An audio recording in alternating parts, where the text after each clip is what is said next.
आज जो हमें चीज़ पढ़नी है उसका नाम है ट्रांसफार्मर।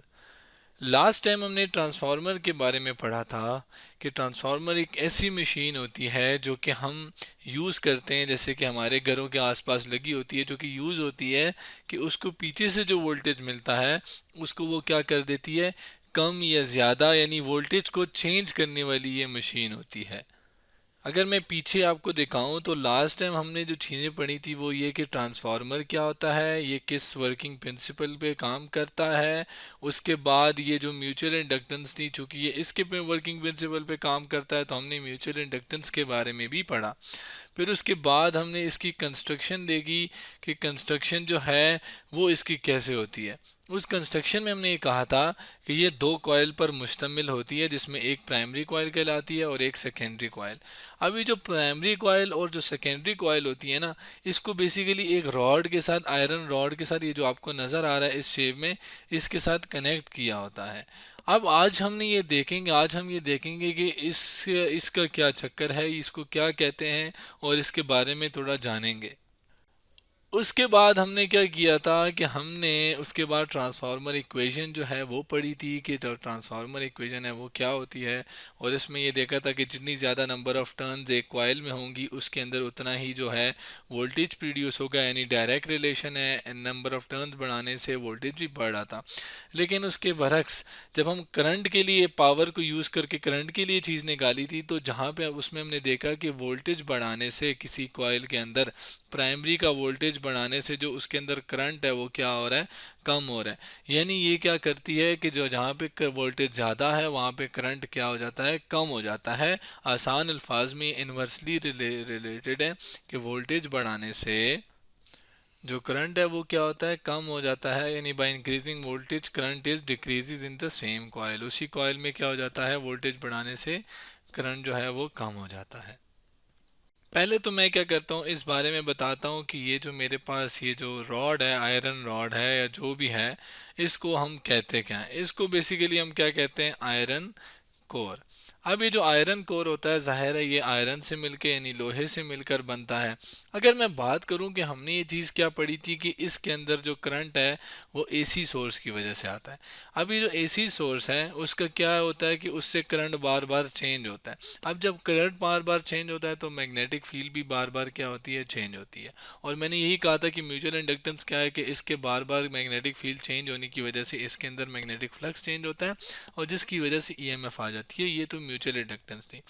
अब जाहिर है जब ये भी एक कंडक्टर है जिसके अंदर मैग्नेटिक फ्लक्स जो है वो चेंज हो रहा है, मतलब मैं इस तार की बात कर रहा हूँ जिसके अंदर से मैग्नेटिक फ्लक्स चेंज हो रहा है, तो तभी मैग्नेटिक फ्लक्स चेंज होने की वजह से इसके अंदर क्या पैदा हो रही है, ईएमएफ। क्यों हो रही है, क्योंकि ये एक कंडक्टर है, वायर एक कंडक्टर है और साथ ये भी एक वायर है, ये भी कंडक्टर है, बल्ब भी कंडक्टर है जिससे बिजली पास हो सकती है, उसको हम क्या कहते हैं, कंडक्टर। तो जो लोहा है वो भी तो एक कंडक्टर है ना। तो क्या जब जो चेंज इन फ्लक्स है वो सिर्फ इससे गुजर रहा है, नहीं जी, वो तो इससे भी गुजर रहा है। यानी इसका मतलब तो ये हुआ कि जो ये आयरन कोर है इसके अंदर भी एक करंट पैदा हो जाएगा इस चेंज इन फ्लक्स की वजह से। तो जो आयरन कोर है इसके अंदर जो करंट पैदा होता है किसकी वजह से, इसके फ्लक्स चेंज होने की वजह से, क्योंकि आयरन भी क्या है, एक कंडक्टर है। तो जो ये करंट पैदा हो गया है इसके अंदर, अब ये करंट की डायरेक्शन ज़रूरी नहीं है जो मैंने ड्रॉ किया यूं करके हो, कुछ भी हो सकती है। लेकिन बात सिर्फ ये है कि जो करंट इस आयरन के अंदर पैदा हो रहा है, इस लोहे के अंदर पैदा हो रहा है, पहले तो हम उस करंट को क्या कहते हैं, एडी करंट। अब ये एडी करंट को मैंने लाल से क्यों शो किया है, बेसिकली ये तो लॉस हो रहा है, ये तो हमें हमारी इस जो पूरी ट्रांसफार्मर है इसको तबाह कर रहा है। तबाह का मतलब कि ये इसके अंदर लॉस ला रहा है। ये जो चेंज इन फ्लक्स है इसके अंदर करंट करंट जो आयरन कोर के अंदर पैदा हो रहा है इस चेंज इन फ्लक्स की वजह से, ये क्या कर रहा है, इस जो लोहा है, ये जो आयरन है, इसको ये करंट क्या कर रहा है, गर्म कर रहा है। यानी जो मेरी एनर्जी है, इनपुट पावर है, वो तो हीट की फॉर्म में निकल गई ना, ज़ाया हो गई। तो मैंने क्या करना है कि इस एडी करंट को कम से कम करना है, मतलब उसको बढ़ाने नहीं देना। इसको मैं चाहता हूँ कि जो एडी करंट है वो कम से कम हो। अब उसको कम करने के लिए जो चीज़ हम करते हैं उसको मैं एनिमेशन से आपको दिखाता हूँ।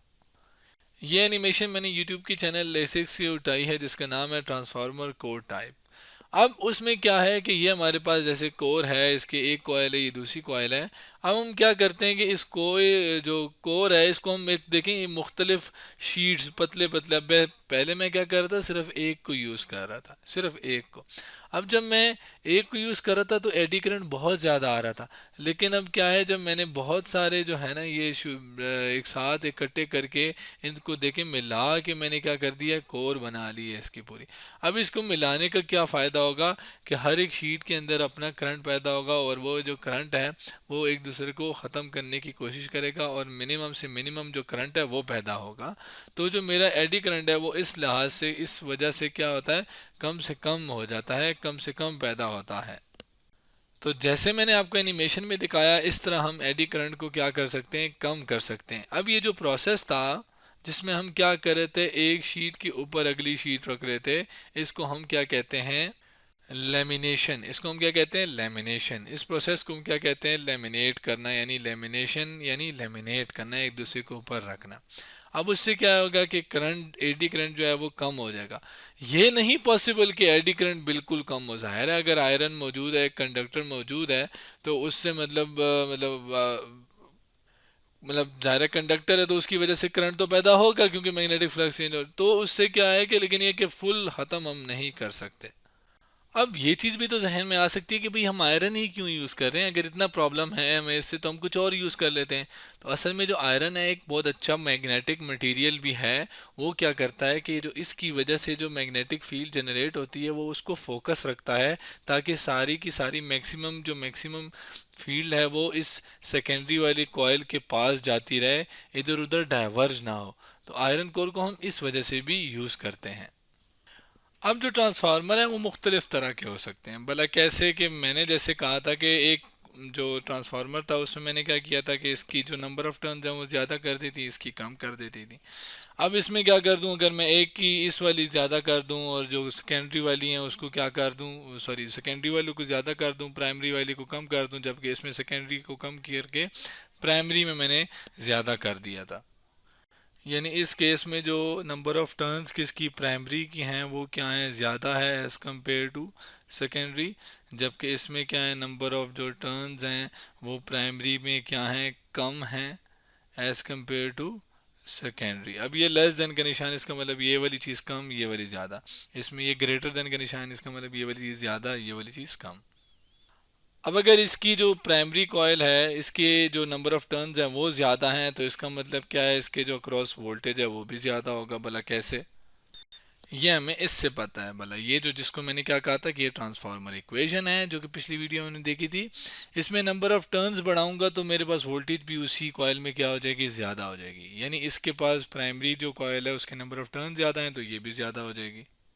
इसी तरीके से नंबर ऑफ टर्न्स जो हैं इसकी क्या हो जाएंगी, कम है, तो इसकी जो वोल्टेज है वो भी क्या हो जाएगी, कम। इसमें नंबर ऑफ टर्न्स कम है तो इसमें भी जो वोल्टेज है वो कम, और इसके अंदर जो नंबर ऑफ टर्न ज़्यादा है तो ये वोल्टेज भी क्या हो जाएगा, ज़्यादा। इसका मतलब तो ये हुआ कि जो वोल्टेज मैंने इस ट्रांसफार्मर को दिया है, सॉरी इस कॉइल को दिया है, उसने मुझे कम करके दे दिया। जब मैंने दिया तो उसने उस वोल्टेज को बढ़ा कर दे दिया मुझे। तो ऐसा ट्रांसफार्मर जो कि वोल्टेज को कम कर दे उसको हम क्या कहते हैं, स्टेप डाउन ट्रांसफार्मर। वो क्या करता है, उसको स्टेप डाउन कर देता है, यानी कम कर देता है। जबकि जिसमें वोल्टेज बढ़ जाती है उसको हम क्या कहते हैं, स्टेप अप ट्रांसफार्मर, यानी वो स्टेप अप कर देता है, यानी बढ़ा देता है किसको, वोल्टेज को। ट्रांसफार्मर इक्वेशंस के बाद हमने एक और भी चीज़ रिलेशन देखा था, वो भला क्या था कि जो वोल्टेज है उसका करंट के साथ हमने रिलेशन देखा था। इस रिलेशन ने मुझे ये बताया था, अगर मैं किसी एक कॉइल की यानी प्राइमरी बिलफर्ज में लेता हूँ, उसके अगर मैं वोल्टेज बढ़ाऊँ तो उससे कॉइल के अंदर जो करंट है वो क्या हो जाएगा, कम हो जाएगा। यानी ये दोनों क्या हैं, एक दूसरे के इन्वर्सली रिलेटेड थे। यानी इस बात का तो मतलब ये है कि अगर मैं प्राइमरी कॉइल का वोल्टेज मतलब ज़्यादा है तो उसका जो करंट है वो क्या होगा, यानी इसको मैं यहाँ पे लिख देता हूँ, वो क्या होगा, कम होगा। जिसका कम है उसका क्या हो जाएगा, ज़्यादा हो जाएगा। तो ये एक यस हो गया, क्योंकि ये सेकेंडरी की बात करूँ, इस तरह इसका कम है तो इसका ये करंट जो है इन्वर्सली है, यानी ये कम तो ये ज़्यादा। जबकि इस केस में ये ज़्यादा, तो ये चीज़ क्या हो जाएगी, कम।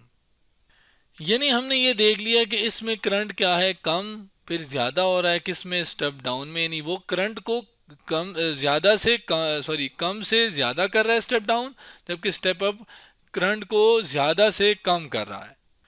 अब एक और चीज़ मैं आपको याद दिलाना चाहता हूँ जो कि पावर है। भला ही जो पावर लॉस होती है ना किसी भी कंडक्टर से, वो उसका जो इक्वेशन होती है वो हम पढ़ चुके हैं, जो कि किसके बराबर है, P is equal to I square R. R उस तार की या किसी कंडक्टर की रेजिस्टेंस और साथ उस जो करंट है उससे गुजरा हुआ उसका रिलेशन है। अब जब करंट हमारे पास ज़्यादा होगा तो हमारे पास जो पावर लॉस है वो भी क्या हो जाएगी, ज़्यादा। यानी ज़्यादा करंट पास करूंगा तो लॉस भी कितना हो जाएगा, ज़्यादा। यानी अब ये चीज़ अगर मैं इन ट्रांसफार्मर पे यूज़ करूं तो ये जो करंट इस ये ट्रांसफार्मर क्या कर रहा है, करंट को बढ़ा रहा है। यानी ये जो ट्रांसफार्मर है इसके अंदर जो पावर लॉस है वो ज़्यादा होगी क्योंकि करंट ज़्यादा है। जबकि इस जो स्टेप अप में क्या है कि करंट कम हो रहा है तो जो लॉस होगा वो भी क्या होगा, कम होगा। तो अगर मैंने जो है एक लंबा लंबा मतलब ट्रांसमिशन करनी है, एक लंबी जो है बिजली भेजनी है, मतलब मैंने जी तरबेला डैम से बिलफर्ज या बहुत दूर से मैंने कहीं दूर जाके बिजली भेजनी है, तो मैं स्टेप अप यूज़ करूँगा। क्यों? क्योंकि स्टेप अप में क्या है कि जो करंट है वो कम हो रहा है। अब करंट कम होने का क्या मतलब है कि मेरे पास जो पावर लॉस है वो भी क्या कम हो रहा है।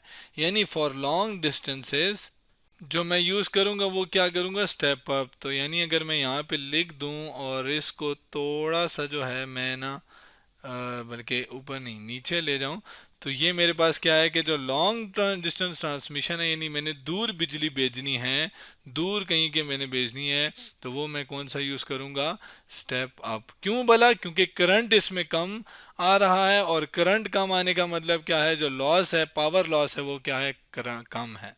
इसके बरक्स अगर मैंने कहीं छोटी जगह यानी छोटे डिस्टेंस पे यानी फॉर शॉर्ट डिस्टेंस मैंने कोई इलेक्ट्रिसिटी भेजनी है या वोल्टेज भेजना है, तो मैं कौन सा यूज़ करूँगा भला, हमारे पास ये जो स्टेप डाउन ट्रांसफार्मर है ये वाला। क्यों? क्योंकि इसमें जो करंट है वो बेशक ज़्यादा है लेकिन मैंने थोड़ी देर थोड़े डिस्टेंस ही है ना वो करना है, तो इतना लॉस उसमें नहीं होगा। अगर मैं स्टेप अप ट्रांसफार्मर की बात करूं कि हमारी आम लाइफ में किधर यूज़ होता है, अब हमारे घरों में जो बिजली आती है जो कि दूर दराज से यानी कोई पावर स्टेशन है वहाँ से आती है, तो जो वहाँ पर एक ट्रांसफार्मर लगा होता है, जैसे इस केस में ये रहा, और ये जो ट्रांसफार्मर है ये बेसिकली कौन सा होता है, step up. S for step और यू फॉर अप। तो ये जो स्टेप अप ट्रांसफार्मर होता है ये क्या करता है, जो करंट है उसको क्या कर देता है, कम। क्यों कम करना पड़ता है, क्यों यूज़ करते हैं? क्योंकि ये इसने ना काफ़ी लंबी मतलब तारें जो होती हैं बड़ी दूर से आ रही होती हैं। अब अगर इसके अंदर करंट पास हो रहा है और वो जो करंट है वो बहुत ज़्यादा है, बिल फर्ज एग्जांपल ले लेते हैं, यहाँ पे तो कम है ना, अगर ज़्यादा होता तो क्या होता कि जो हीट लॉस है जो कि हमने पिछले उसमें स्लाइड में पढ़ी कि जो हीट स्लाइड है वो क्या हो जाती, वो बहुत ज़्यादा हो जाती, तो फिर हीट बहुत ज़्यादा ज़ाया हो रही होती यहाँ पे। तो हमारे पास इस वजह से हम ऐसा यूज़ करते हैं जिसमें करंट इतना ना हो, तो करंट इतना नहीं होगा तो लॉस भी होगा वो कम होगा। तो ये बेसिकली क्या है, लॉन्ग ट्रांसमिशन के लिए, बहुत लंबी ट्रांसमिशन के लिए, जो कि पावर स्टेशन से हमने अपने घरों के करीब लेकर आनी होती है। अब एक ट्रांसफार्मर हमारे घरों के करीब भी होता है जिससे ये तारें सारी आके कनेक्ट होती हैं। अब वो जो हमारे घरों के करीब होता है वो बेसिकली होता है स्टेप डाउन। अब वो क्या करता है कि इतनी जो हैवी वोल्टेज है जो कि बहुत ज़्यादा हाई वोल्टेज होती है, वो उसको क्या करता है, एक तो क्या करता है, कम कर देता है, जो कि हमने स्टेप डाउन में पढ़ा है।